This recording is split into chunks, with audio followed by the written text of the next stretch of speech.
세계 최고 두뇌 최대 부호 성공 집단을 탄생시키는 유대 솔로몬 탈무드 제 111장 남보다 뛰어나게가 아닌 남과 다르게 키우는 교육. 모르는 사람에게 친절한 것은 천사에게 친절한 것. 유럽의 어떤 유대인 거리에 유명한 랍비가 있었다. 랍비는 아들 역시 자신만큼 경건하고 정직하게 키웠다. 어느 날 아들은 아버지에게 부탁했다. 성서에 나오는 현자나 성인을 만나 뵙고 싶어요. 아들이 이렇게 말한 것은 구전에 의하면 고대의 사람들이 1년에 며칠 동안 지상에 돌아온다고 했기 때문이다. 그래서 아버지는 약속했다. 네가 경건하게 올바른 생활을 하면 만나게 해주겠다. 그 뒤부터 아들은 열성적으로 모든 것을 올바르게 생활했다. 어느덧 반년이 지났다. 그러나 랍비는 아무것도 하지 않았다. 인내력을 가져라. 아버지는 이런 말만 되풀이할 뿐이었다.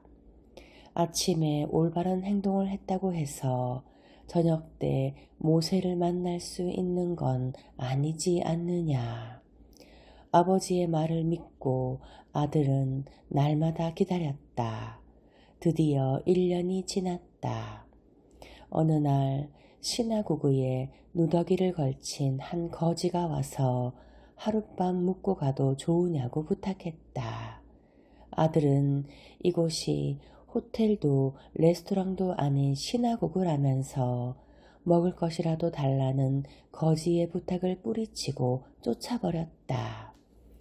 어느 날 랍비는 아들에게 여느 때처럼 물었다. 오늘은 어땠느냐?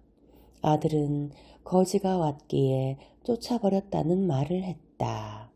아버지는 하늘을 우러르며 탄식했다. 그 사람이 내가 오랫동안 기다리던 성서의 인물이란다. 아들은 당황하며 안타까운 목소리로 말했다. 아버지, 그럼 저는 평생 오늘 일을 뉘우치면서 살아가야 합니까? 어떻게 돌이킬 수는 없을까요? 랍비는 이렇게 말했다. 아니다, 얘야. 반드시 또 오실 거야.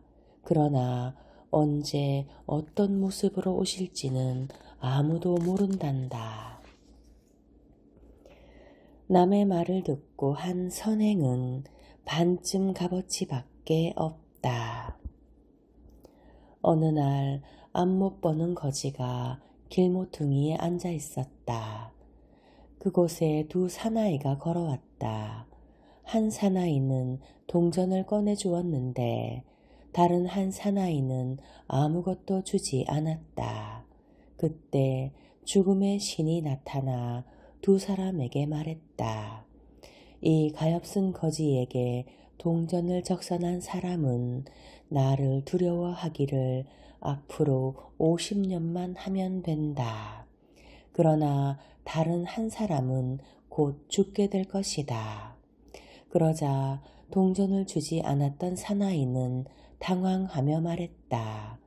이제라도 돌아가서 그 거지에게 동전을 적선하겠습니다. 그러자 죽음의 신은 말했다. 그럴 필요가 없다. 배를 타고 바다로 나갈 때 그 배 밑바닥에 구멍이 뚫렸는지 어떤지를 바다로 나간 뒤에야 조사해 보겠다는 것이냐. 최고의 지혜는 친절과 겸손. 어떤 경건한 사나이가 랍비에게 말했다. 나는 하느님을 찬양하기 위해 힘이 닿는 한 열심히 노력해 왔습니다. 그런데 오늘 뒤돌아보니 아무런 노력도 하지 않은 것 같습니다. 나는 전과 전혀 다를 바 없는 무지한 사람일 뿐입니다. 랍비는 이 말을 듣고 기뻐했다. 당신에게 1000번의 축복이 있기를 바랍니다. 당신은 전과 변함없는 사나이로 아직도 무지할 뿐이라고 말했습니다. 당신은 크나큰 지혜를 배웠습니다. 그건 바로 겸허함입니다. 대체 겸허함이란 무엇일까?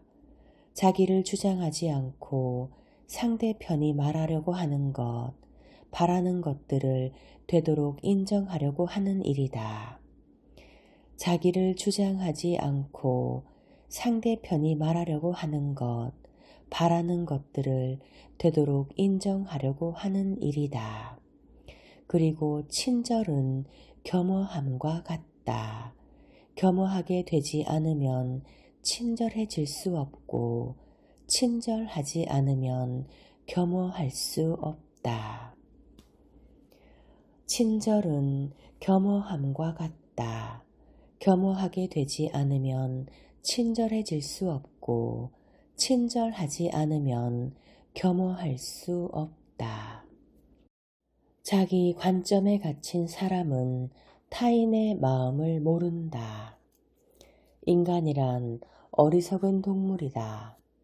자기의 행동에 대해서는 그럴듯한 이유를 들어 상대편에게 이해를 강요한다. 나아가 이것을 상대방이 긍정하거나 즐거워한다고까지 생각하기도 한다. 그러나 상대방의 진실된 느낌을 이해한다거나 그의 본심을 읽는 것에는 이해력을 발휘하지 않는다. 모두가 자기중심적인 발상 때문이다. 흔히 내 친구들이 라는 말을 많이 사용한다.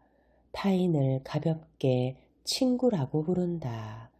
이 같은 습관이 과연 합리적인가? 어떤 이유 때문에 쉽게 친구란 단어를 쓰는 것일까? 그 이유는 간단하다. 우정 관계는 일방적으로 상대편을 친구라고 생각하면 무조건 성립된다고 믿기 때문이다. 이만큼 상대편을 수용하고 있으니까 상대편도 당연히 자기와 같은 느낌일 것이라고 생각하는 것이다. 물론 실제로 그런 경우도 있겠지만 그렇지 못한 경우도 있을 수 있다. 한쪽이 일방적으로 친구라고 선택하는 것만으로는 불충분하다. 진실한 친구라고 부를 수 있는가 아닌가의 여부는 그쪽이 이쪽을 친구로 선택하는가 여부와 관련된다. 결국 그를 자신의 친구라고 인정하는 것이 중요한 문제가 아니고 오히려 자신이 참으로 그의 친구 노릇을 할 수 있는가의 여부, 그쪽에서 자기를 친구로서 받아들이겠는가의 여부가 최종적인 결정 수단이다. 그를 자신의 친구라고 인정하는 것이 중요한 문제가 아니고 오히려 자신이 참으로 그의 친구 노릇을 할 수 있는가의 여부, 그쪽에서 자기를 친구로서 받아들이겠는가의 여부가 최종적인 결정 수단이다. 무엇보다 이 맹점을 타게 하려면 평상시 자기에게만 주목하던 시선을 상대방을 향해 돌리는 것이 필요하다. 상대편이 어느 정도 자기를 친구로 대하는가 하는 의식을 자기 안에 주입시키는 것이 중요한 핵심인 것이다. 평상시 자기에게만 주목하던 시선을 상대방을 향해 돌리는 것이 필요하다. 상대편이 어느 정도 자기를 친구로 대하는가 하는 의식을 자기 안에 주입시키는 것이 중요한 핵심이다. 친구란 상대방이 자기를 친구로서 선택하는 것, 가령 자기를 선택하지 않았다고 해도 오히려 당연하다고 인식하는 것이 중요하다. 친구란 상대방이 자기를 친구로서 선택하는 것, 가령 자기를 선택하지 않았다고 해도 오히려 당연하다고 인식하는 것이 중요하다. 인생 최고의 지혜. 이 사람이 나일 수 있는가? 어떤 켈름 사람이 옷을 통해서만 사람들이 서로 구분될 수 있다는 결론을 내리고서 언젠가 목욕탕에서 자신이 뒤섞일지 모른다는 두려움을 갖게 되었다. 왜냐하면 그곳에서는 모두가 옷을 벗고 있으므로 서로 구별할 수 없기 때문이다. 그런 위험에 대처하기 위해 그는 자기 다리에다가 끈을 매어 놓았다. 그런데 불행히도 끈이 풀리는 바람에 그는 그것을 잃어버리고 말았다. 켈름에 살던 다른 사람이 그 끈을 주었다. 아마 그도 같은 두려움을 가지고 있었던지 자기 다리에다 끈을 매어 놓았다. 이 두 사람이 옷을 입으려고 나오다가 앞에 사람이 두 번째 사람을 보고 외쳤다. 아, 애석하다. 이 친구가 나라면 나는 어디에 있는 거지?